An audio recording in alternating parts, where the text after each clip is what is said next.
inicio a nuestras conferencias de los días domingo de CIMA, Movimiento de Cultura Espírita. Queremos darles unas recomendaciones. Por favor, mantengan sus micrófonos y sus videos apagados para no interferir con el conferencista. De igual manera, los invitamos a seguirnos en nuestras redes sociales y suscribirse a nuestra página web cimamovimientoespírita.org. En Instagram estamos en CIMA Movimiento Espírita, Facebook Espiritismo Kardeciano Laico, Twitter Venezuela Espírita, se escribe BZLA Espírita, y nuestro canal de YouTube, CIMA Cultura Espírita Oficial, donde los invitamos a suscribirse y activar la campanita para que reciban oportunamente las notificaciones cuando publiquemos nuestros videos en diferido. Al finalizar el chat, se les agradece realizar sus preguntas, al finalizar la conferencia, perdón, se les agradece realizar sus preguntas mediante el chat para llevar un orden y darles una respuesta oportuna. Con ustedes los dejo con la licenciada Yolanda Clavijo, directora de CIMA, Movimiento de Cultura Espírita de Caracas, Venezuela. Buenos días, queridos amigos. Qué grato compartir nuevamente un domingo en compañía de todos ustedes, especialmente a los miembros del Movimiento de Cultura Espírita CIMA y a todos los amigos espíritas del mundo que nos acompañan cada domingo en este espacio para estrechar lazos de amistad, para obtener conocimiento y para la cultura, para la expresión de las potencialidades del espíritu. Si bien nosotros vamos a empezar por lo menos las actividades de formación en este mes de febrero, quiero decirles especialmente que hoy estamos transmitiendo desde Lituania y Venezuela al mismo tiempo. Nuestra querida Yacira se ha ido con su familia, ha migrado por las condiciones de Venezuela a Lituania. Y la tenemos por allí, pero trabajando codo a codo con el Movimiento de Cultura Espírita CIMA, y quién sabe si pronto tendremos allá un centro espírita. En la mañana de hoy nos acompaña nuestro querido amigo Juan José Torres, quien es técnico informático, profesor de ofimática, conoce el espiritismo desde joven, nacer en una familia espírita. Ha participado como ponente en eventos espíritas, como congresos, seminarios, conferencias públicas. Ha escrito 2 libros, Filosofía Espírita y Jesús, Cristianismo y Espiritismo. Este último está en fase de revisión y se va a poder descargar pronto. Es propietario del canal de YouTube Espiritismo Hoy. Es presidente del Grupo Espírita de Córdoba, articulista y coeditor de la revista Nuestra Evolución. Es muy grato, Juanjo, recibirte, que nos hayas aceptado nuestra invitación, y te dejamos en el uso de la palabra para que puedas hacernos disfrutar con tu conferencia. ¿Qué aporta el espiritismo a la práctica de la mediunidad? Adelante, Juanjo. Bueno, antes de nada quiero agradecerles a todos ustedes la presencia en esta tarde. Los que nos dedicamos a la divulgación de la filosofía espírita, no haríamos nada, no seríamos nada sin su presencia. Por lo tanto, mi primer agradecimiento es para todos ustedes, y a lo largo de esta hora en la que vamos a hablar de este tema, pues espero que podamos transmitir algunos conceptos, algunos conocimientos que puedan ser útiles para todos, principalmente para aquellos que nos dedicamos a la práctica, al estudio de la mediunidad. Por supuesto, tengo que agradecer a los amigos, a los compañeros de CIMA por el cariño con el que siempre me reciben, por contar conmigo, ya han contado conmigo en algunas ocasiones, y para mí es un placer y es un verdadero honor que ellos me tengan en cuenta. Voy a empezar compartiendo el PowerPoint. Dejarme un segundo. Aquí está. Bueno, y esto lo voy a poner así y lo llevo aquí. Vale. Bueno, pues como ya ha dicho Yolanda, el tema que vamos a tratar es qué aporta el espiritismo a la práctica de la mediunidad. Es un tema, desde mi punto de vista, importante, no tanto para aquellas personas que ya conocemos, que ya llevamos durante un tiempo dentro de la filosofía espírita, que es un tema que de alguna forma lo tenemos relativamente claro, pero sí para otras muchas personas que acaban de llegar al espiritismo, que llevan poco tiempo en el espiritismo y que aún no han establecido una clara diferencia entre espiritismo, mediunidad y la utilidad que tiene el conocimiento del espiritismo para un buen desempeño de las facultades mediúnicas. En esta conferencia voy a seguir la propuesta que hace Allan Kardec en el libro de los Mediums, porque creo que aún, a pesar de que hace ya prácticamente 160 años que se publica el libro de los Mediums, todavía es un libro insuperable en las pretensiones que tiene, que son las de explicar y educar al medium. Y a ese respecto, yo creo que el libro de los Mediums sigue siendo una obra que se encuentra en la primera línea de las obras que debemos leer, que debemos estudiar y sobre las que debemos reflexionar dentro de la filosofía espírita y todo aquel que quiera iniciarse en la práctica de la mediunidad. Por lo tanto, para aquellos que conozcan bien el libro de los Mediums, pues va a ser un tema ampliamente conocido, pero creo que nunca viene mal recordar algunos conceptos que no por estar en el libro de los Mediums, no por haberlos repetido muchas veces, siempre se han interiorizado y se han llevado a la práctica. Lo primero que me gustaría empezar a establecer es la diferencia que hay entre espiritismo y mediunidad. Si nosotros miramos generalmente los medios de comunicación o algunos canales no especializados que abordan este tema, vamos a ver que generalmente los presentan como una misma cosa, cuando realmente es más que de sobra conocido para todos los espíritas que hay una diferencia importante, una diferencia sustancial entre lo que es la mediunidad y lo que es el espiritismo. Voy a coger un poquito el puntero. Vale. Mediunidad es una facultad humana, por lo tanto, es independiente de cualquier condición cultural, religiosa o filosófica. Al ser una facultad que hace parte del ser humano, que es inherente al ser humano, ella se puede expresar, se puede manifestar independientemente de las creencias, de la cultura, del nivel cultural, de las actitudes éticas que tiene esa persona.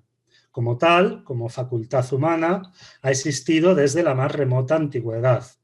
Y esto está perfectamente demostrado por los vestigios históricos que de ella existen. En cuanto al espiritismo, es una doctrina de carácter filosófico, científico y moral, y entre sus diferentes objetos de estudio, no es el único, y esto es muy importante, el estudio no se ocupa única y exclusivamente de la mediunidad, pero entre aquello que hace parte de su objeto de estudio sí que está la mediunidad. Por lo tanto, podemos establecer que la relación del espiritismo con la mediunidad consiste en el estudio que el espiritismo hace de la misma.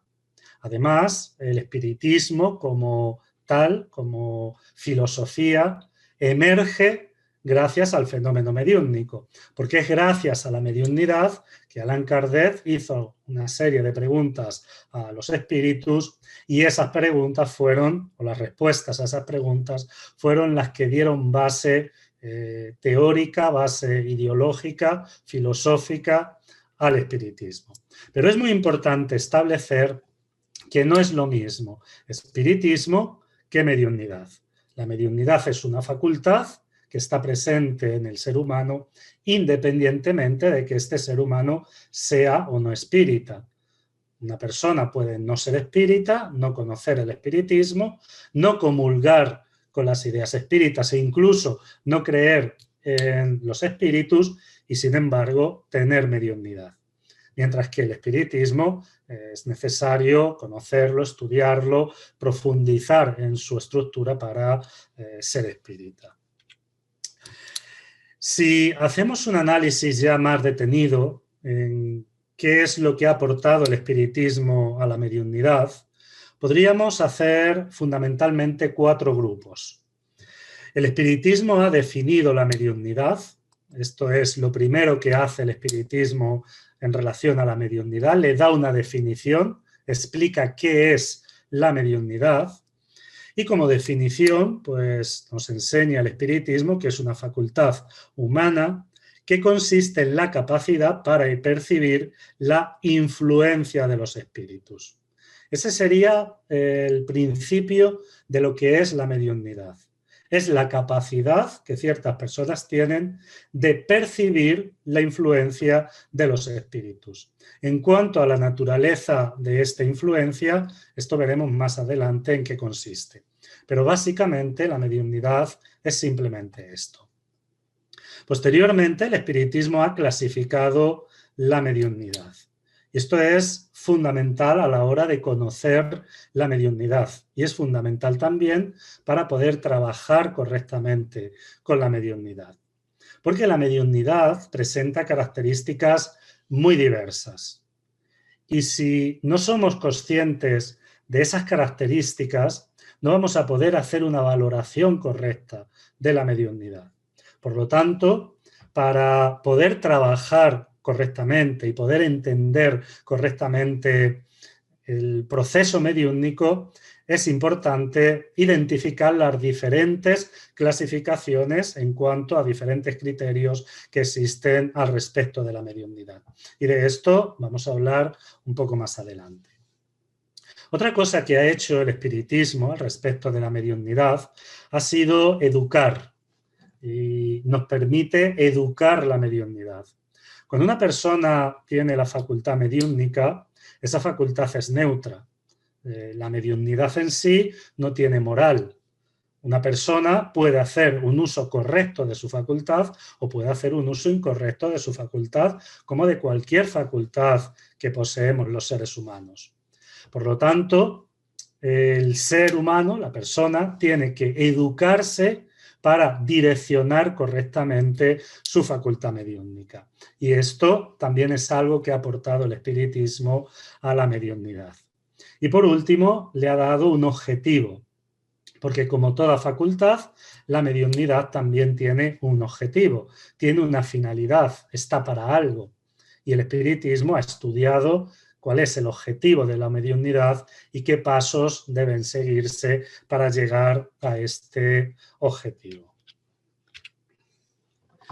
Otra de las características y del aporte que ha dado el espiritismo a la mediunidad ha sido su clasificación. Y dentro de esa clasificación entiendo que podemos hacer 3 grandes grupos.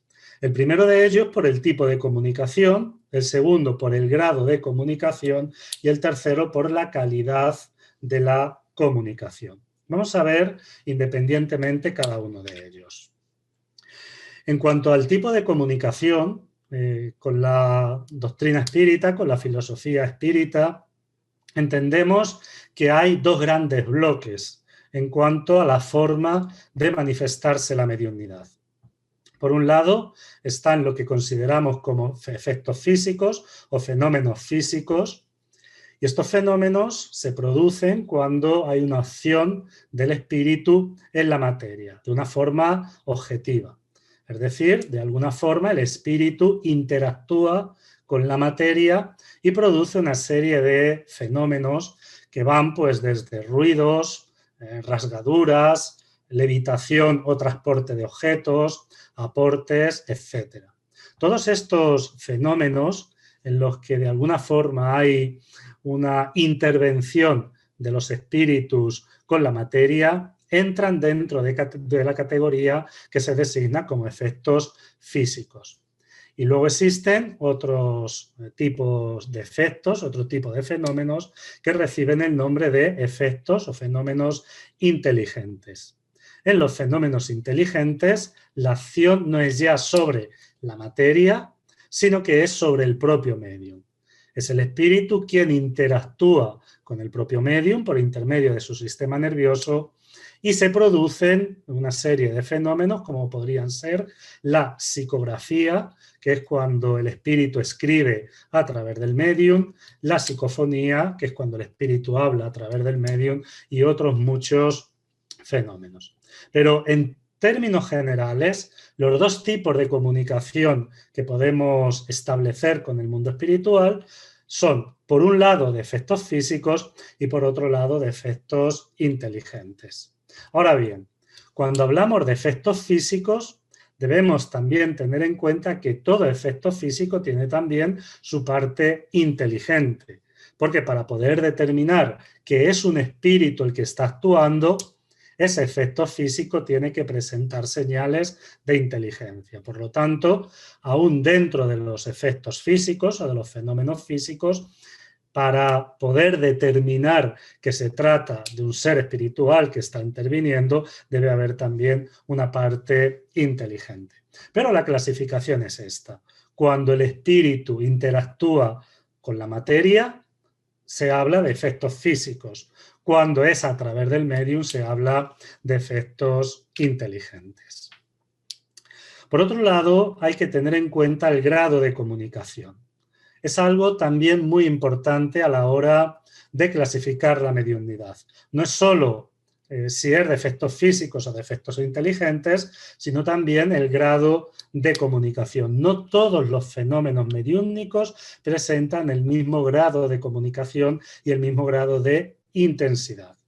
Y si queremos hacer una valoración y queremos ponderar bien los fenómenos y los resultados de una experiencia mediúmnica, es necesario tener en cuenta cuál es el grado de comunicación que ese medium permite. A este respecto, podemos hacer una división entre fenómenos subjetivos y fenómenos objetivos.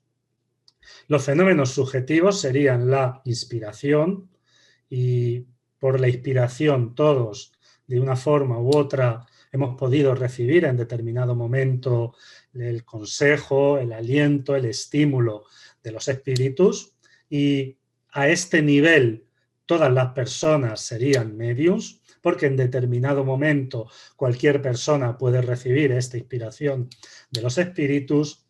Y también dentro de los fenómenos subjetivos estarían lo que se considera como mediunidad intuitiva, que ahí ya hay un acercamiento más profundo con el espíritu, pero el medium en todo momento es consciente y lo único que está recibiendo es un pensamiento que se gesta en su propio cerebro, su propio pensamiento, y que en muchas ocasiones pues, no sabe diferenciar si viene del plano espiritual o es propio de él. Entonces, dentro de los fenómenos subjetivos tendríamos inspiración e intuición, y de los fenómenos objetivos también tenemos fenómenos de intuición. Porque la intuición no presenta una única característica. Hay mediums intuitivos en los que el fenómeno es sumamente sutil y es sumamente subjetivo. El medium tiene muchísimas dificultades para identificar que realmente está recibiendo la influencia de un espíritu, pero hay otros fenómenos de intuición o de mediunidad intuitiva donde hay una mayor objetividad. Por lo tanto, va a depender del tipo de mediunidad que tenga ya el medium en cuestión, que podremos hablar de una mediunidad intuitiva, pero que presenta fenómenos objetivos, es decir, que se puede comprobar por ciertas características que hay un espíritu manifestándose, o bien fenómenos subjetivos donde esa identificación es más difícil. Luego tendríamos dentro de los fenómenos objetivos aquellos mediums que Allan Kardec llamó semimecánicos, que también podríamos hablar de semi-inconscientes, que son mediums que aunque conservan la consciencia, que aunque saben qué es lo que están transmitiendo, saben qué es lo que están recibiendo, lo tienen así como una especie de nebulosa. Son conscientes en el momento en el que han recibido, pero no saben cuál va a ser el curso que va a seguir la comunicación. Entonces están en un estado de ambivalencia en el que participan y no participan a la vez del fenómeno de la mediunidad. Nuevamente decimos lo mismo que con los medios de intuición. Muchos fenómenos semimecánicos están muy cerca de la mediunidad intuitiva y otros están muy cerca de la mediunidad mecánica, que ahora la vamos a describir. Por lo tanto, la gama de mediums semimecánicos o semi-inconscientes es también muy variada y muy amplia. Y por último, tendríamos la mediunidad mecánica o mediunidad inconsciente, en la que el medium de alguna forma hace un trance y él no sabe, si por ejemplo está escribiendo, no sabe qué es lo que está escribiendo, solamente toma conocimiento de lo que ha escrito una vez que ha terminado la comunicación y lo lee. Y muchos de ellos pueden estar también en un estado de inconsciencia, no estar en un estado de no estar conscientes, es decir, perder la noción de la realidad, estar como dormidos, como en un estado de sonambulismo, y en ese estado es en el que se transmite la comunicación. Por lo tanto, vamos viendo lo importante que es conocer el espiritismo si queremos hacer una valoración y una apreciación de la mediunidad. Porque si yo quiero hacer un análisis de un medium intuitivo, no puedo seguir los mismos patrones o los mismos criterios que si hago un análisis de un medium que es mecánico, un medium inconsciente. Lógicamente, el medium mecánico va a presentar unas características distintas que un medium intuitivo. Y si yo quiero hacer una valoración y una ponderación exacta, correcta de esa mediunidad, tengo que tener en cuenta la capacidad de objetividad o subjetividad que va a tener cada proceso mediúnico. Dentro de la clasificación de la mediunidad tenemos también la calidad de las comunicaciones. Y esta calidad tiene que ver mucho con el espíritu que está comunicándose, pero también en parte con el medium, y más adelante analizaremos el papel que tiene el medium en las comunicaciones. Si hablamos de la calidad de las comunicaciones, Allan Kardec en el libro de los medios estableció estas diferencias. Por un lado, comunicaciones groseras, luego estarían un grupo de comunicaciones a las que Allan Kardec designó como frívolas, posteriormente comunicaciones a las que Allan Kardec designó como formales y por último, comunicaciones instructivas. Y dentro de esta característica, comunicaciones formales, hay un tipo de comunicación a la que se designó como falsas formales que desde mi punto de vista creo que merecen una atención especial. Vamos a ir viendo cada una de estas de una forma pormenorizada, aunque de forma rápida. Las comunicaciones groseras son aquellas cuyas expresiones faltan a las más mínimas reglas de civismo, respeto y educación que se exigen en un ambiente de naturaleza seria, como son las reuniones mediúnicas. Estas comunicaciones, actualmente en grupos mediúnicos serios, son poco frecuentes. Actualmente, tanto el medium como el propio grupo sabe que no es aconsejable tener este tipo de comunicaciones y tratan de evitarse. Pero es posible que determinados espíritus que tengan estas características morales en determinado momento puedan comunicarse. Obviamente, este tipo de comunicación delata la naturaleza de los espíritus. No podemos pensar que un espíritu educado, que un espíritu noble, que un espíritu de una naturaleza buena, de comunicaciones groseras. Por lo tanto, cuando hay una comunicación grosera, cuando hay una comunicación cuyo lenguaje falta las más mínimas reglas de civismo, ya podemos inferir que no se trata de un espíritu de naturaleza elevada. Es lógico que el grupo espírita y el medium deben cuidarse de este tipo de manifestaciones si están buscando reuniones de naturaleza instructiva, y sobre todo los mediums al inicio. Los mediums cuando comienzan deben tener mucho cuidado, deben tener mucha prudencia y deben de empezar su uso de la facultad mediúmnica protegiéndose. Y la forma de protegerse es intentar tener comunicaciones lo más elevadas posibles, lo más nobles posibles, y evitar este tipo de comunicaciones. Ciertos trabajos mediúmnicos de grupos con experiencia sí podrán permitir este tipo de manifestaciones si se busca la ayuda a este tipo de espíritus. Esto también es común dentro de las reuniones mediúmnicas. En ciertas reuniones mediúmnicas incluso se permite el acceso de este tipo de espíritus de una naturaleza no evolucionada, de una naturaleza más... Es que no me gusta emplear la palabra inferior, que son espíritus que todavía no han adquirido ciertas características, con la finalidad de educarlos y con la finalidad de enseñarles. Entonces, en estos casos, si se trata de grupos que tienen mediums y tienen participantes con experiencia, sí pueden dedicarse a esta tarea, sí pueden permitir que en determinados momentos estos espíritus se comuniquen con el objetivo de ayudarles, con el objetivo de transmitirles una enseñanza, con el objetivo de buscar que puedan superar esas limitaciones y esos posibles estados difíciles que puedan tener en el mundo espiritual. Pero repito, y esto es muy importante, solamente se debe dedicar a este tipo de comunicaciones grupos y mediums que tengan experiencia en este campo, que conozcan bien la facultad mediúmnica, que sepan, una vez que termina la comunicación mediúmnica, desligarse de las energías a veces molestas que le pueden causar estos espíritus, para que esto no afecte al medium, para que el medium, una vez que termina la comunicación, pueda encontrar el equilibrio y pueda seguir en un estado completamente normal. Dentro de este tipo de comunicaciones tendríamos también las comunicaciones frívolas, el propio nombre lo dice, son comunicaciones vacías de contenido y que tratan de temas triviales. Es lógico que los espíritus que dan estas comunicaciones pues son espíritus cuya naturaleza corresponde a la de personas que pues, les falta seriedad, les falta madurez para tratar temas profundos.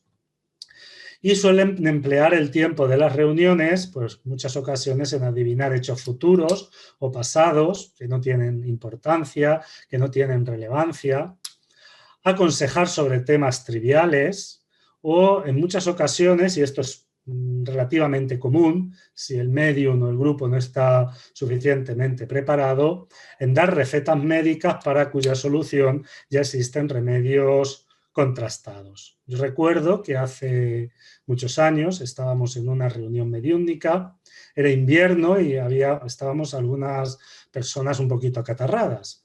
Y un medium entra en trance y dice que es un espíritu que viene a traer un remedio para el catarro y nos dijo que bebiéramos leche con miel.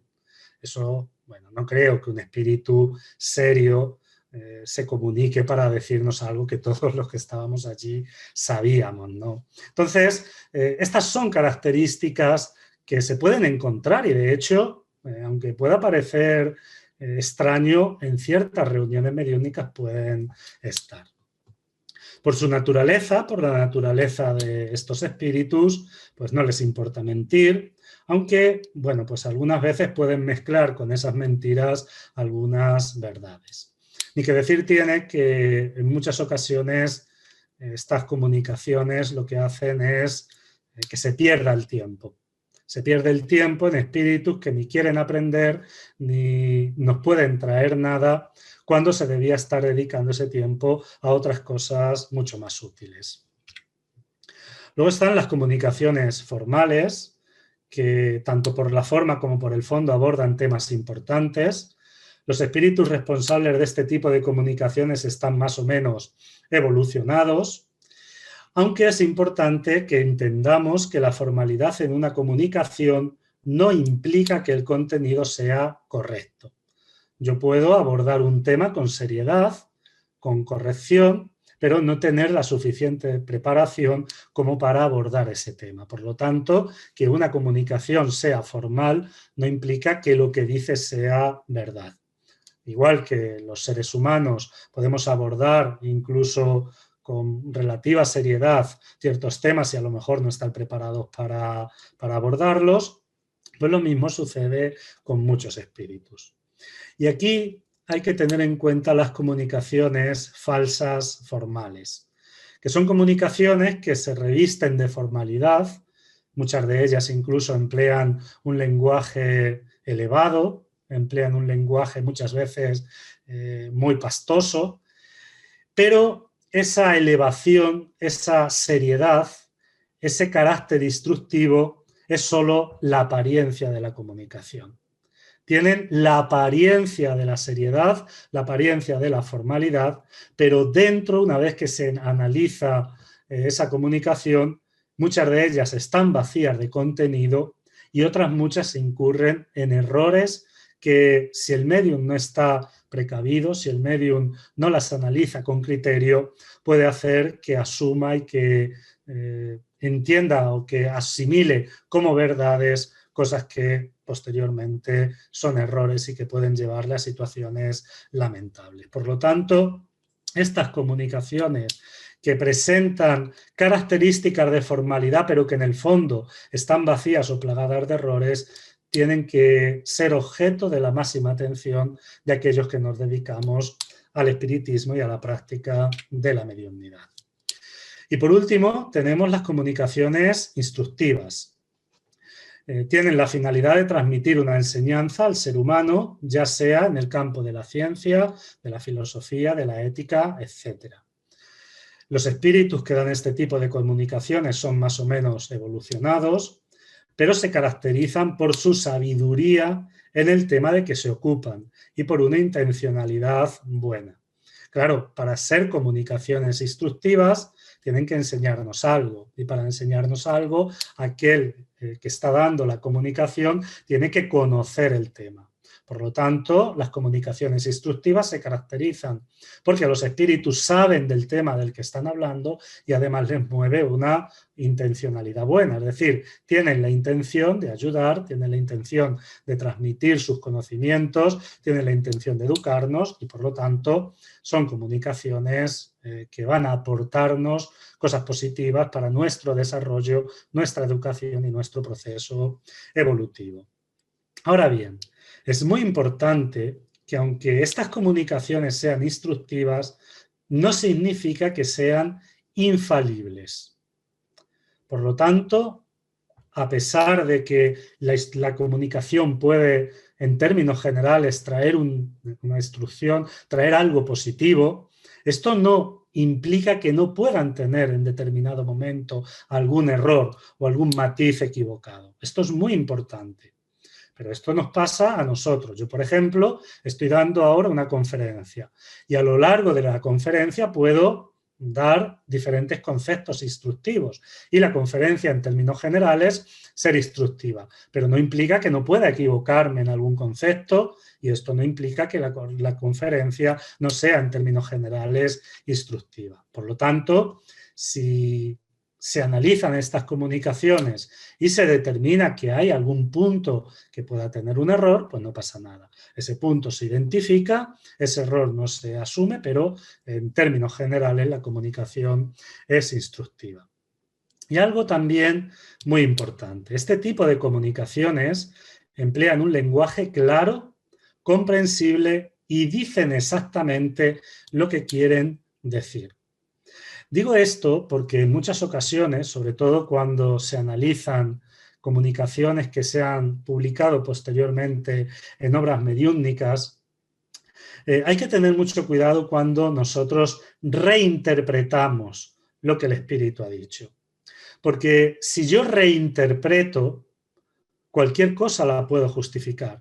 Cualquier idea le puedo dar la vuelta para que al final termine diciendo lo que quiero que diga. Y esto es muy importante porque cuando analizamos una comunicación, lo tenemos que hacer en base a lo que ha dicho el espíritu, no a lo que yo creo que quería decir el espíritu.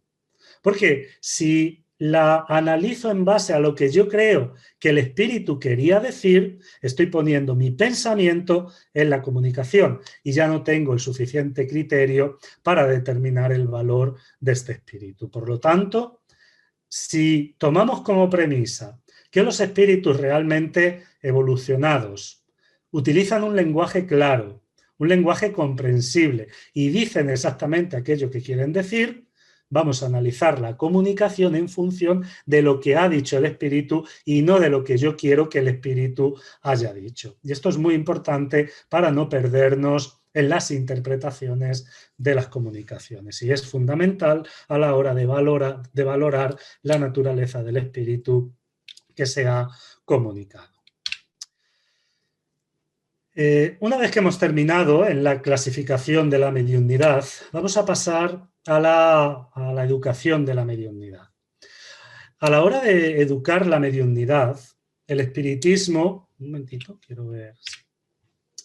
A la hora de hablar de la educación de la mediunidad, estaba diciendo, el espiritismo tiene en cuenta dos características.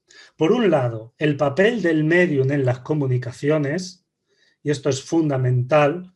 El médium tiene que saber que él es partícipe de las comunicaciones y que va a depender de su nivel cultural, va a depender de su nivel de conocimiento de la filosofía espírita, va a depender de su nivel moral, la naturaleza y la calidad de estas comunicaciones y también dependen, por supuesto, de la naturaleza de los espíritus. Vamos a empezar con el papel del médium en las comunicaciones y esto está totalmente desarrollado en el libro de los medios en el capítulo 19. En este capítulo del libro de los mediums, Allan Kardec entiende que el médium no es un instrumento pasivo. No es el médium una persona que entra en trance y los espíritus dicen a través de él lo que quieren, como quieren y cuando quieren. No, el médium interviene también en el proceso. Además, el proceso de la mediunidad, que todavía es un proceso muy desconocido para el ser humano, incluso para los que nos dedicamos al espiritismo y nos dedicamos al estudio de la mediunidad, hay muchas características de la mediunidad y del proceso mediúnico que se nos escapan aún. Pero una cosa sí está clara y es esta, que la educación del médium es fundamental para no interferir hasta el punto que modifique el contenido. Porque el médium, aunque interviene en el proceso, si está educado, si sabe cómo direccionar su mediunidad, va a permitir que el pensamiento del espíritu se transmita de una forma más o menos pura. Es decir, va a transmitir con corrección el pensamiento del espíritu. Pero ahí es fundamental que intervenga la educación del médium. Si el médium no se ha educado, si el médium no se ha preparado, lo más probable es que no sea capaz de transmitir el pensamiento del espíritu tal como el espíritu lo está manifestando. Por eso es fundamental el conocimiento en el médium, conocimiento del espiritismo, conocimiento de la mediunidad y en términos generales cualquier conocimiento útil va a ser provechoso para el médium, pero también el autoconocimiento. Un médium no solamente va a poder ser buen médium porque conozca la filosofía espírita, porque conozca la mediunidad teóricamente. Es necesario que él se autoconozca a sí mismo, porque es gracias al autoconocimiento cuando el médium va a poder identificar patrones anímicos de patrones mediúnicos. Cuando va a poder identificar si en determinado momento él está insertando en el proceso ideas personales o cuando está dejando que realmente el pensamiento del espíritu fluya con corrección. Por eso, los fenómenos de animismo, que son muy comunes en los procesos mediúnicos, y es algo que no debe ser tenido como un estigma dentro de la mediunidad, todo medium va a tener un proceso anímico. Los procesos anímicos, decía, solamente con el tiempo, con el conocimiento de la mediunidad y sobre todo con el autoconocimiento del medium, van a poder ser superados y van a poder ser controlados hasta el punto de que el animismo del medium no interfiera de forma significativa en el proceso de la comunicación. Pero esto se consigue con esa educación del medium y con la experiencia. Por lo tanto, los mediums que comienzan no se les puede exigir que de un día para otro venzan, superen ese animismo. Por otro lado, la comprensión del fenómeno. Si el medium no comprende cómo se procesa el fenómeno mediúnico, sobre todo si es un medium intuitivo, va a tener muchas dificultades a la hora de identificar su mediunidad. Porque muchas personas piensan que el medium cierra los ojos, viene el espíritu, ¡pum!, ya está. Y ahí empieza la comunicación. Pero en la experiencia diaria se sabe que esto no es así. Se sabe que hay un aproximamiento, el medium empieza a sentir un pensamiento que no sabe muy bien de dónde viene, y en ese momento el medium tiene que mantenerse receptivo para que el espíritu pueda ir poco a poco sintonizando con él, adueñándose de su equipo mediúnico y permitiendo que la comunicación posteriormente fluya. Y esto, pues es necesario que el medium se autoconozca y vaya identificando esos patrones que se dan en el proceso de la mediunidad. El conocimiento va a darle respeto por la facultad. El medium que conoce la mediunidad, que conoce el espiritismo, tiene un profundo respeto por la mediunidad. Y ese respeto se manifiesta en no utilizar la mediunidad para lo que la mediunidad no está hecha, en dignificar su papel como medium con cada acción que realice como tal. Que la mediunidad no puede ni debe ser objeto de curiosidad, no puede ser objeto de morbo, no puede estar dedicada para cosas inútiles, sino que la mediunidad es algo muy serio y que debe ser usado para su verdadera finalidad. Por lo tanto, el conocimiento del espiritismo aporta respeto y dignificación para la mediunidad. Por supuesto, cualquier medium debe hacer un análisis racional de los resultados. Ese análisis no puede ser emotivo. El medium no puede dejarse llevar por lo que ha sentido en el momento de la transmisión de la comunicación. Tiene que aprender a separarse de ese proceso para que ese análisis de los resultados sea racional. Y solo así va a poder identificar realmente cuál es su facultad mediúnica, cuál es el grado de conciencia e inconsciencia que tiene, cuál es la naturaleza de los espíritus que están interviniendo por intermedio de él, etc. Y por último, una valoración de la facultad. Debemos aprender a valorar la facultad como una oportunidad de trabajo, como una oportunidad de crecimiento, como una oportunidad de desarrollo espiritual. La facultad mediúnica, cuando es bien asesorada, cuando es bien encaminada, es una oportunidad maravillosa, fantástica para nuestro crecimiento y nuestro desarrollo. Y por lo tanto, por ese motivo, tiene que ser dignificada con el comportamiento en todo momento. Por último, una renovación moral y una conducta ética. Es otra de las cosas que el espiritismo ha traído a la mediunidad y ha aportado al uso de la mediunidad. El espiritismo nos enseña que todo proceso mediúnico responde a dos patrones, a la afinidad y a la sintonía. La afinidad es cuando entre dos mentes, entre dos personas, hay una reciprocidad. Hay algo que en común, hay algo que nos es simpático. Esto sería afinidad. Sintonía sería un ajuste de frecuencias, es decir, la sintonía estaría caracterizada por la afinidad que tenemos con una persona. A mayor afinidad, más sintonía vamos a tener con esa persona. Y esto está presente también en los procesos de la mediunidad. Si yo soy una persona que me gusta el cotilleo, Si soy una persona que me gusta ver todo lo malo de los demás, obviamente voy a atraer hacia mí a espíritus que tengan esos mismos gustos. Pero no solo que los voy a atraer hacia mí, es que me voy a sentir bien con esos espíritus.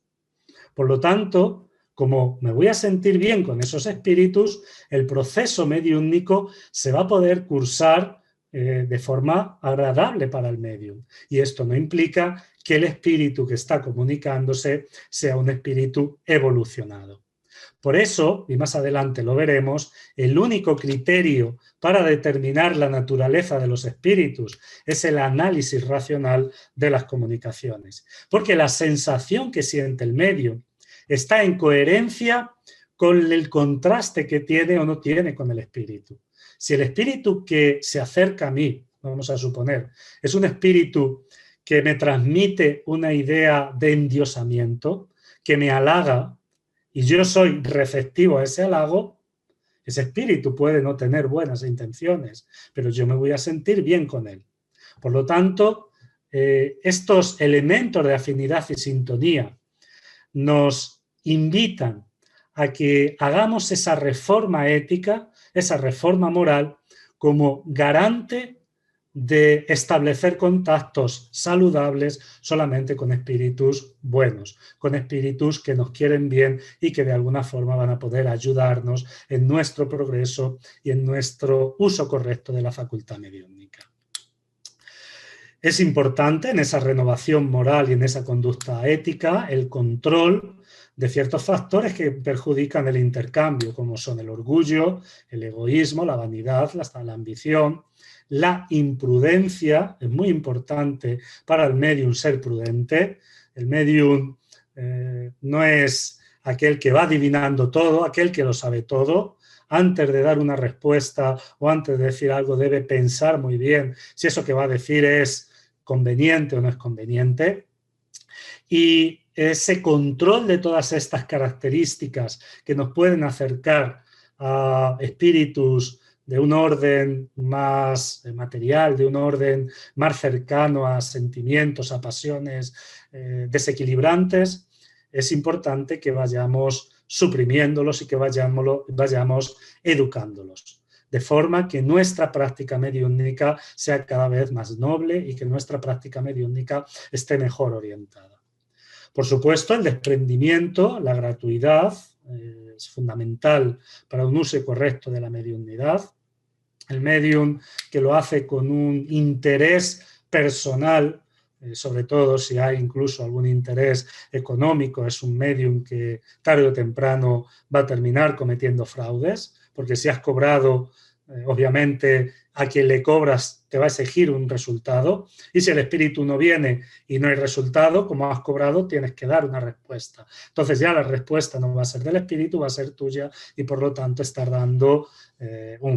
cometiendo un fraude. Por lo tanto, el desprendimiento, la gratuidad es fundamental dentro de la práctica mediúmnica.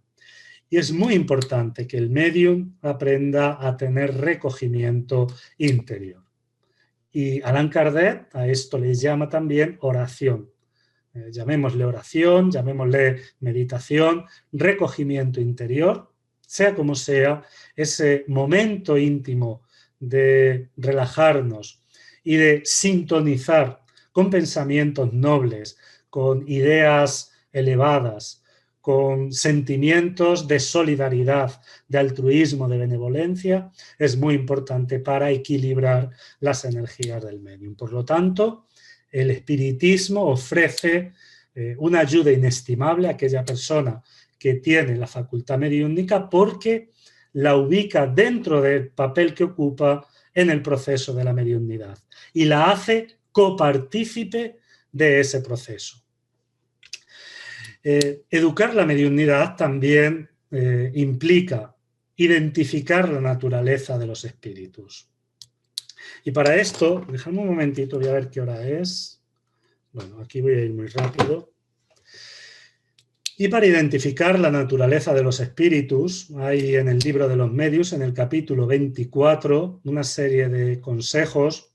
Yo he entresacado algunos que me parecen muy importantes. El primero de ellos dice lo siguiente. Los he numerado en la posición ordinal que ocupan en el propio capítulo. El primero dice: no hay otro criterio para discernir el valor de los espíritus que el buen sentido. Toda fórmula dada a ese efecto por los mismos espíritus es absurda y no puede dimanar de espíritus superiores. Yo creo que este es el 90% del éxito en materia mediúnica. El único criterio válido, realmente que funciona, es el buen sentido. Si yo analizo con criterio, con racionalidad, con un sentido de la prudencia y de un análisis lógico, lo que un espíritu me dice, tengo garantías de que ese espíritu no va a poder engañarme, porque no se puede impostar la sabiduría, no se puede simular el conocimiento. La sabiduría o se tiene o no se tiene, el conocimiento o se tiene o no se tiene, la ética o se tiene o no se tiene. Y si yo no tengo conocimiento, si yo no tengo ética, por más que intente engañar a alguien, no voy a poder engañarlo si esa persona está precavida y si esa persona tiene el conocimiento suficiente.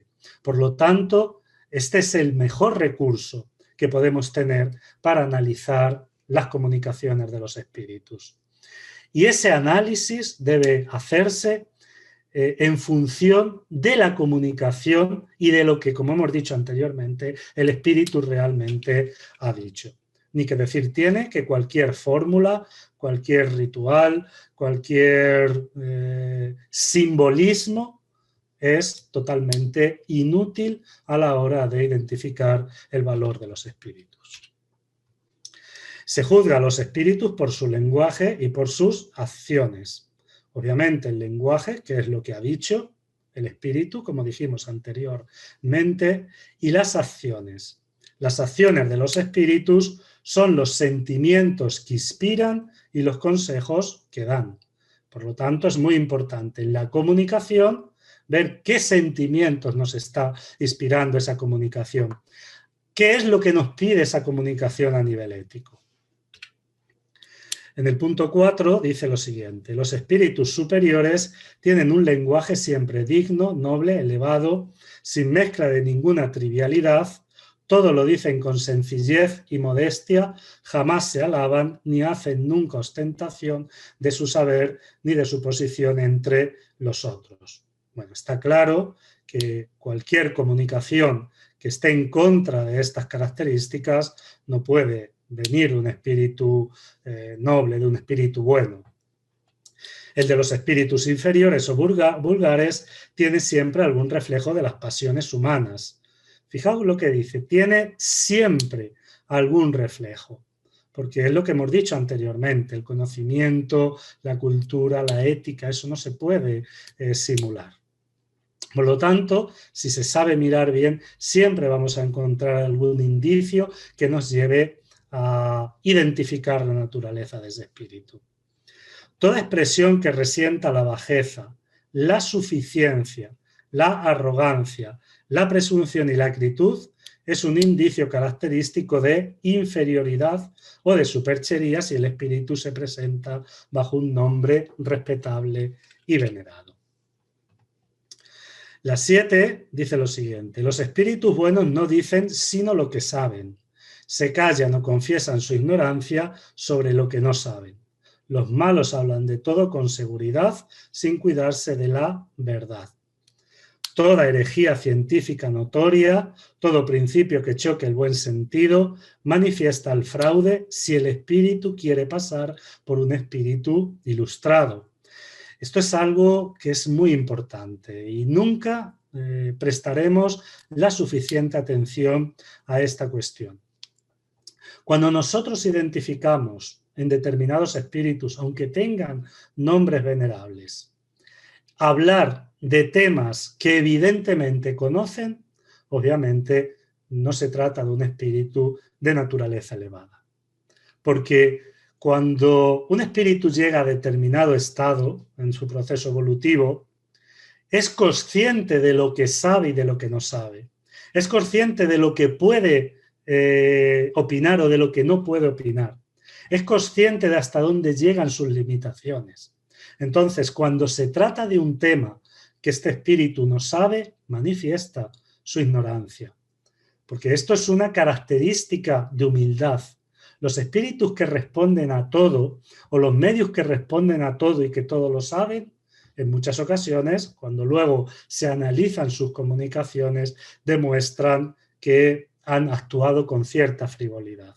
Y esto es muy importante cuando se analizan las comunicaciones de los espíritus. Incluso aquellas que se pueden encontrar en ciertas obras que actualmente se encuentran en el movimiento espírita. Si el espíritu, por mayor que sea su nombre, aborda una cuestión que le queda lejos del ámbito de sus conocimientos, es un espíritu que no puede ser un espíritu muy evolucionado. No digo que sea un espíritu malo. No digo que sea un espíritu que no tenga conceptos correctos, pero es un espíritu que en ciertas ocasiones ha sido imprudente y ha opinado de cosas que no sabía. Por lo tanto, ahí no están las características de un espíritu realmente evolucionado. Se reconocen también los espíritus ligeros con la finalidad que profetizan el porvenir y precisan los hechos materiales que no nos está permitido conocer. Los espíritus buenos pueden hacer presentir cosas futuras cuando este conocimiento puede ser útil, pero jamás precisan las fechas. Todo anuncio de un acontecimiento a época fija es indicio de una mistificación. Este es un tema que cuando uno lo lee puede parecer bastante evidente, y cuando uno reflexiona sobre este tema, a uno le cuesta entender que dentro del movimiento espírita se hayan podido caer en ciertas cuestiones que atentan a este principio. Pero es así. Yo no sé si ustedes se acuerdan, ya hay menos propaganda de este tema, pero en su momento cursó mucha propaganda del famoso tema de data límite. Estas profecías que se le atribuyeron a Chico Xavier, yo creo que ni siquiera él las dijo, ¿no? Pero que hicieron parte de las conferencias y de la jornada divulgativa de muchos espíritas, entrando en una contradicción clara con las prescripciones que ofrece el espiritismo al respecto de la naturaleza de los espíritus, que se dedican a vaticinar, a profetizar el porvenir, dando fechas exactas y dando indicios exactos. Estas cosas no debían pasar en el espiritismo, porque la recomendación de Kardec es clara, es sensata. Cualquiera que conozca el libro de los medios no puede caer en estas cuestiones. El punto 9. Los espíritus superiores se expresan sencillamente, sin ser prolijos. Su estilo es conciso, sin excluir la poesía de las ideas y de las expresiones.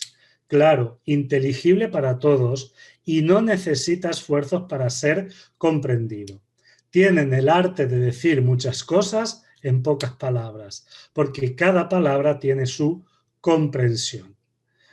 Estas recomendaciones de Kardec vuelven a ser maravillosas.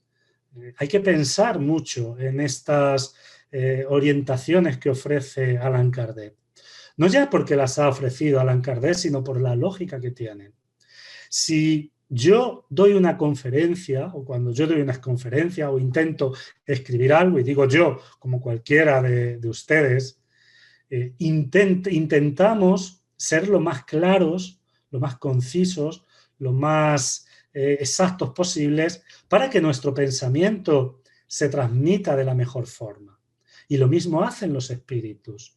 Los espíritus superiores, cuando hablan, intentan de alguna forma transmitir sus ideas de la mejor forma posible. No hablan simbólicamente con subterfugios para que posteriormente nosotros los reinterpretemos. ¿Por qué van a hacer esto? Si ellos tienen la posibilidad de transmitir la idea clara, ¿qué finalidad tiene que transmiten una idea confusa, oculta, simbólica, para que luego nosotros nos quebremos la cabeza en descifrar lo que quieren decir? No, ellos hablan como cualquier persona que quiere realmente transmitir una idea de forma sana. Hablan con sencillez, hablan intentando hacerse comprender. Y esto es muy importante. Esto es muy importante que analicemos las comunicaciones en base a este criterio. Los espíritus inferiores o falsos sabios ocultan con palabras huecas y el énfasis vacío de los pensamientos. Y el énfasis, el vacío de sus pensamientos. Su lenguaje es a menudo pretencioso, ridículo u oscuro, a fuerza de querer parecer profundo. Es que no se puede decir de una forma más clara. Dejadme que no quiero pasarme de tiempo. Bueno, otra cuestión que es interesante, los espíritus buenos nunca mandan, no se imponen, sino que aconsejan. Si no se les escucha, se retiran. Los malos son imperiosos, dan órdenes, quieren ser obedecidos y aun cuando se les pida no se retiran. Todo espíritu que se impone traiciona su origen. En muchas ocasiones hemos visto médiums que han seguido cabalmente las prescripciones hasta para los más mínimos detalles de su vida. Los espíritus superiores, los espíritus buenos, no se dedican a esto. Ellos dan consejos generales, ellos nos orientan, pero no nos llevan de la mano y nos obligan a trazar nuestra experiencia vital. La experiencia vital de cada uno de nosotros es propia. Los espíritus podrán ayudarnos, podrán aconsejarnos, pero las decisiones nos corresponden. Los espíritus buenos no adulan. Cuando se hace el bien lo aprueban, pero siempre con reserva. Los malos hacen elogios exagerados, estimulan el orgullo y la vanidad predicando la humildad y procuran exaltar la importancia personal de aquellos cuya voluntad quieren captarse. Otra característica muy común de los espíritus poco evolucionados, adular al medium. Tienes una misión importantísima, has encarnado con una tarea a realizar, vuestro grupo está llamado a transformar el pensamiento de la humanidad y cuando los mediums y los grupos se dejan llevar por estas adulaciones y por estos espíritus, a veces caen en situaciones lamentables y ridículas.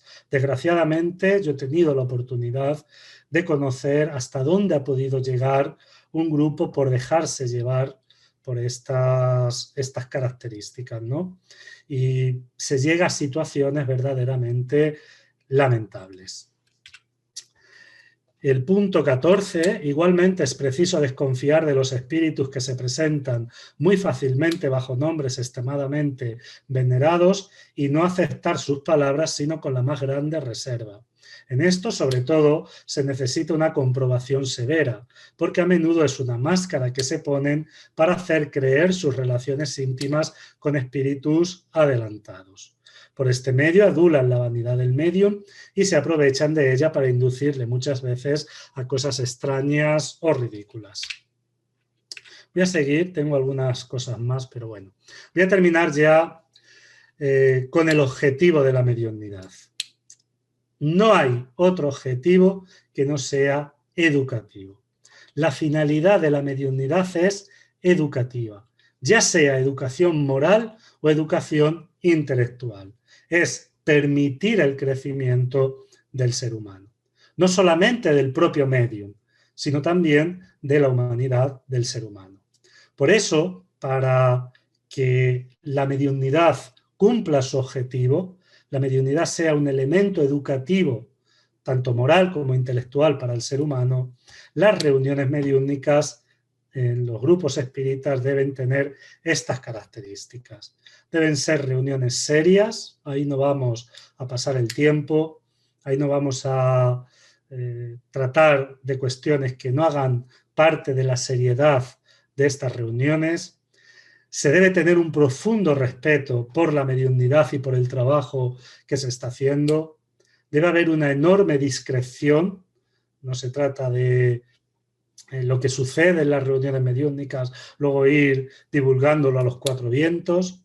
Debe haber un recogimiento, un compromiso, un equilibrio, una prudencia y, sobre todo, conocimiento. El conocimiento es fundamental, pues sin él el resto no se podría aplicar. Voy a terminar aquí. Yo sé que este es un tema que pues puede dar para mucho.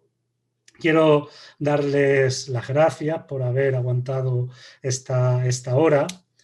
Y bueno, pues entiendo que si hay ahora alguna pregunta o algún comentario de alguno de ustedes, pues estaría encantado de responder si puedo. Muchas gracias. Muchísimas gracias, Juanjo, por tu educativa conferencia. Nos deja a todos abierto el espacio para continuar en esa formación, en ese estudio. Ya tienes algunas preguntas por aquí, Yacirita, por favor. Sí, tiene una pregunta de Pilar Albacete. Saludos cariñosos desde Albacete, España. Mi pregunta es acerca de la transcomunicación instrumental siempre como ayuda al medium. ¿Se podría utilizar en los centros espíritas considerándolo como un mero avance científico, nunca como una sustitución del medium? Bueno, en la transcomunicación instrumental, incluso en la propia transcomunicación instrumental, no hay propiamente una sustitución del medium. Técnicamente el medium sigue siendo necesario. El medium necesita, o la transcomunicación instrumental necesita del aporte fluídico. Voy a emplear esa palabra, aunque quizás sea una palabra impropia, pero se necesita del aporte fluídico, el aporte energético del propio medium para que se procese la transcomunicación instrumental, que no deja de ser un proceso de efecto físico.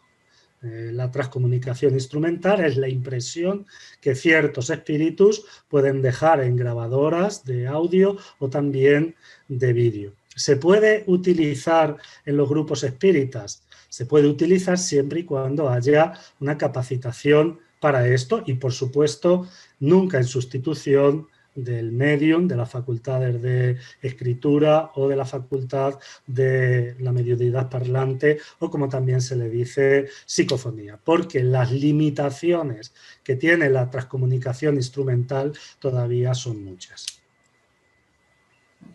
Una pregunta de Erasmo Aguilera. Aún hay mucho que aprender sobre la mediunidad y allí mismo en el libro de los medios. Solo les haré una pregunta.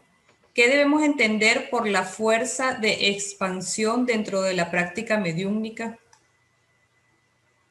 Creo que se refiere a la capacidad que tiene el medium de expandir su periespíritu. Creo que se refiere a esto. Esta es una teoría en cuanto a la forma en la que se produce el proceso mediúmnico. El proceso mediúmnico, cuando hay, vamos a una comunicación parlante, lo que se produce es una sintonía energética entre el medium y el espíritu. Y esa sintonía se produce por intermedio del periespíritu. Y hay una teoría que dice que en esos momentos, cuando el medium se concentra, no el periespíritu propiamente dicho, sino podríamos decir el aura o el campo áurico del periespíritu se expande, es decir, como que se abre para permitir que el campo áurico del periespíritu del desencarnado sintonice y pueda haber una transmisión de pensamiento por intermedio de la unión de estos periespíritus. Creo que se refiere a esto la pregunta. Al respecto de este tema, esto no deja de ser una teoría. Realmente, como he dicho anteriormente, hay muchas lagunas todavía en cuanto al proceso por el cual se produce la facultad mediúmnica y creo que dedicar tiempo, espacio a estudiar ese tema sería también muy importante porque permitiría facultar a los medios de recursos técnicos para mejorar el proceso de la comunicación. Si no se refiere a esto, que me diga por los comentarios si se refería a otra cuestión y si puedo, le contestaría. Hay otra pregunta de Erasmo Aguilera. ¿Existe la mediunidad de posesión? Bueno, aquí hay que tener cuidado a la hora de utilizar la palabra posesión. En un primer momento, Allan Kardec, en el libro de los Mediums, dice que no hay posesión, pero luego en el libro La Génesis utiliza el término posesión cuando se produce una incorporación, por así decirlo, cuando se produce una mediunización hasta el punto de que el espíritu es dueño total del medio. En este caso, Allan Kardec habla de posesión. En este caso, la posesión no tiene un carácter peyorativo, es decir, la posesión podría ser tanto de un espíritu superior como de un espíritu no superior, porque la característica que le da Kardec es precisamente que el espíritu se adueña completamente de las facultades del medio. Personalmente no quiero ni me gusta utilizar la palabra posesión por las connotaciones culturales, religiosas que tiene. Entonces, desde mi punto de vista, se puede hablar de que el medium está en un proceso de trance muy profundo, muy avanzado, pero yo personalmente no me gusta hablar y no me gusta emplear de la palabra posesión. Mantengo el criterio de Kardec del libro de los medios. Pregunta de Manoli Velacoracho. ¿Se podrá decir que hay que dominar el fenómeno y no dejar que éste nos domine? Así es. El medium debe tener control sobre su facultad mediúmnica. Un medium que no tiene control sobre su facultad mediúmnica es un medium que todavía no se ha educado, que no tiene una educación de la mediunidad. El medium ya es un medium educado cuando sabe controlar el proceso mediúmnico. Determina cuándo se tiene que producir y determina también cuándo no tiene que producirse. Y además controla también el proceso. Por ejemplo, si yo soy medium y un espíritu quiere a través de mí agredir a otra persona que está en el grupo mediúmnico, el medium tiene la capacidad de controlarse para que el espíritu no lleve a cabo esa agresión. Incluso si se trata de una agresión verbal que es improcedente dentro de la reunión mediúmnica. Por lo tanto, el medium debe controlar su facultad mediúmnica. Y yo extendería más.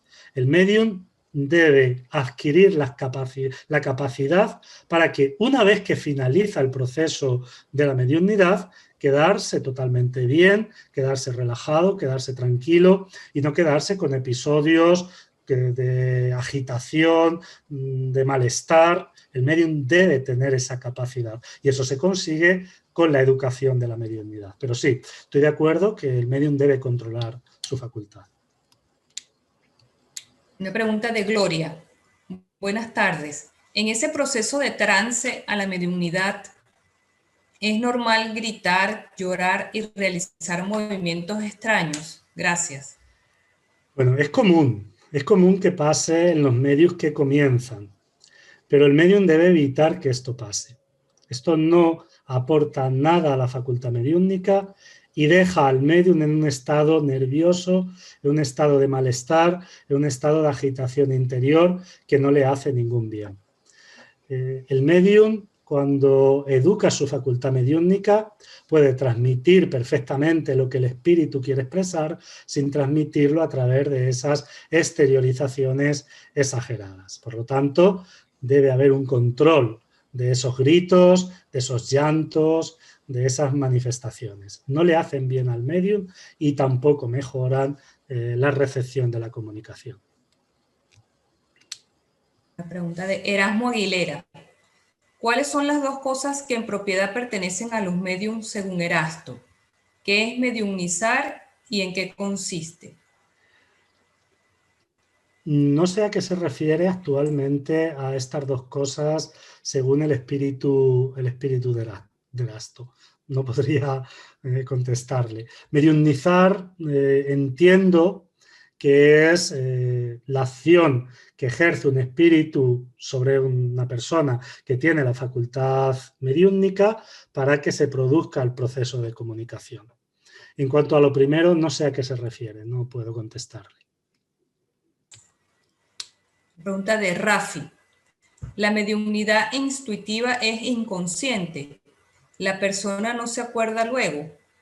Me ha encantado, muchas gracias. No, generalmente la mediunidad intuitiva es consciente.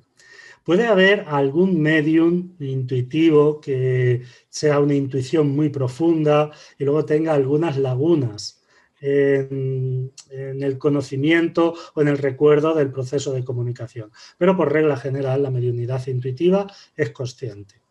Hay una pregunta de Morín, profesora Yolanda. No sé si la tiene ahí en mano. Mientras tanto voy buscando otra que tengo aquí. Ok. Pilar Albacete. ¿Cómo podemos ayudar los que no poseemos mediunidad manifiesta a los trabajos en el mundo espiritual? Por ejemplo, cuando hay muertes violentas en nuestro entorno. A través del pensamiento. No es necesario ser medium para poder ayudar. Toda persona tiene recursos, tiene capacidad de poder a través del pensamiento ayudar y transmitir energías positivas que pueden llegar a otras personas o que pueden llegar a espíritus que están en el mundo espiritual.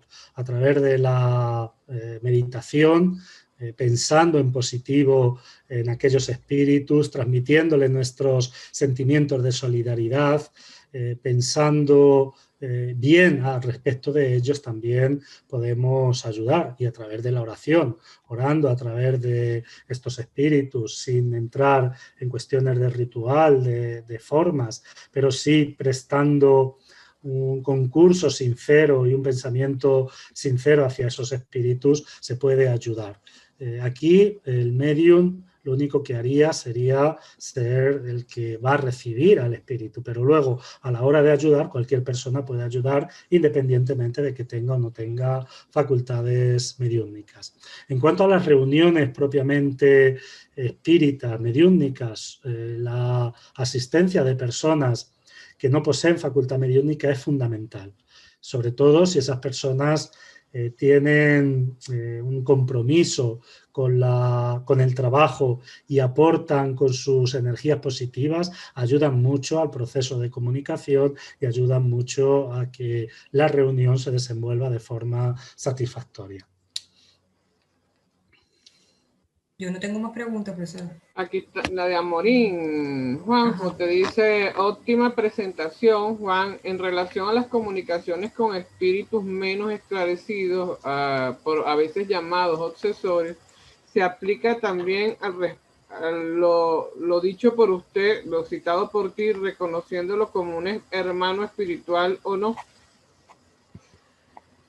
Claro, no he entendido muy bien el concepto que quiere preguntar. Por supuesto, a los espíritus hay que tratarlos a todos como si fuesen personas. Muchas veces, en ciertas reuniones mediúnicas, asumimos tanto tonos de voz como posturas que no son naturales. Por ejemplo, cuando yo hablo con una persona, pues me dirijo a ella de forma coloquial, me dirijo a ella de forma normal. Y hay veces que se manifiesta un espíritu y la persona que está encargada de hablar con él le dice, hermano, ¿cómo se encuentra? ¿Por qué hermano? ¿Por qué utilizar un lenguaje distinto hacia el espíritu que el que utilizamos con los seres humanos? Hay que pensar que un espíritu somos nosotros sin el cuerpo físico. Y hay que dirigirnos a él de la misma forma que nos dirigimos a una persona, a un ser humano. Y es independiente, es indiferente que el espíritu sea más o menos evolucionado.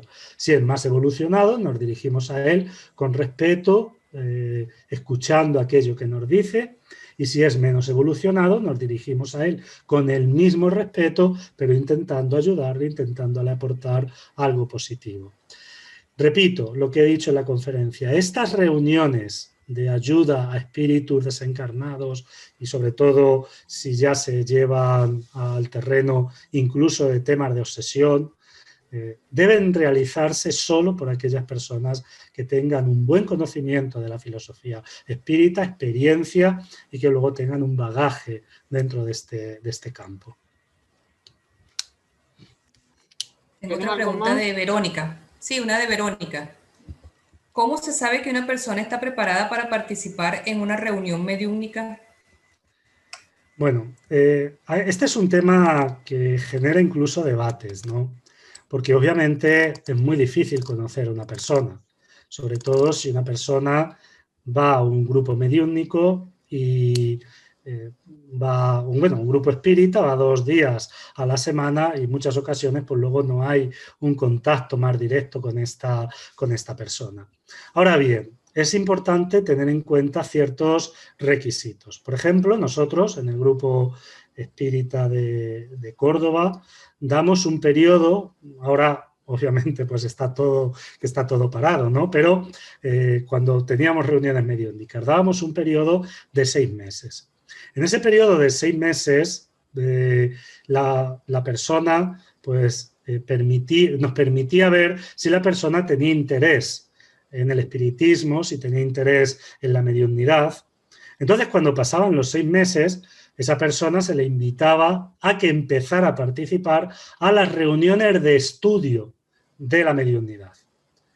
Y esas reuniones se prolongaban por un periodo, dependía de la persona, ¿no? Pero de 1 año y medio, 2 años, incluso 3 años. Es decir, una persona podía pasar entre 2 años y medio y 3 antes de entrar en un grupo mediúmnico. Si en ese periodo de tiempo esta persona pues demuestra que está interesada por el espiritismo, demuestra que que va aprendiendo, demuestra que le interesa este tema y es tiempo suficiente como para demostrar o no demostrar interés, pues esa persona para nosotros ya estaba apta para entrar en las reuniones mediúmnicas. Obviamente aquí no puede haber una valoración moral o una valoración ya personal de esta persona porque obviamente no la conocemos, pero nos dejamos llevar por estos criterios. Dar un periodo que en términos generales puede ser entre 2 años y medio y 3 antes de que la persona entre a la reunión mediúmnica. Y yo creo que esto puede garantizar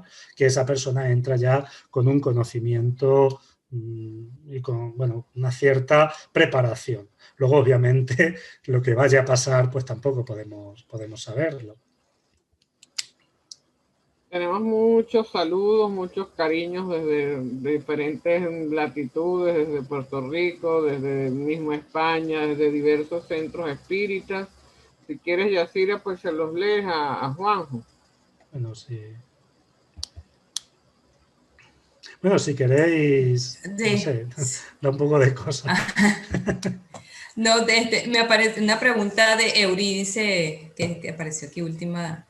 Saludos desde Caracas, Venezuela. Gracias por tan excelente conferencia. El objetivo de estudio principal de la doctrina espírita en el espíritu, aparte, usted mencionó que existen diferentes objetos de estudio. ¿Cuáles son ellos, aparte de la mediunidad que ya mencionó?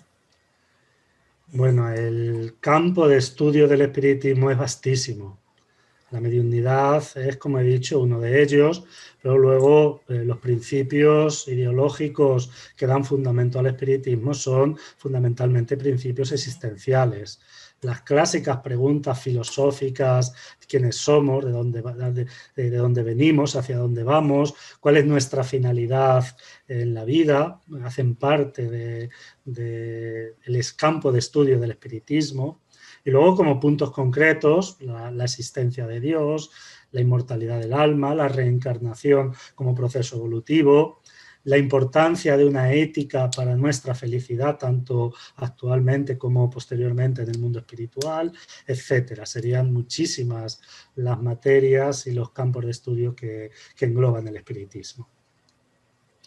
Pero te enviamos todos los cariños, te los copiamos y te los mandamos, Juanjo. Las felicitaciones nuevamente te las reiteramos de parte de todos y pues lógicamente que próximamente también te volveremos a invitar. No, yo sé que estás trabajando permanentemente en otras actividades, pero aquí también eres un invitado al que le tenemos mucha estima y que queremos tenerlos permanentemente. Soy yo quien está muy agradecido por el cariño y por la estima con la que siempre me invitáis y siempre me tratáis. El próximo domingo estará con nosotros Rosa Díaz, que también queremos muchísimo, y tratará el tema necesidad y beneficio de dormir y soñar. Los esperamos, queridos amigos, el próximo domingo.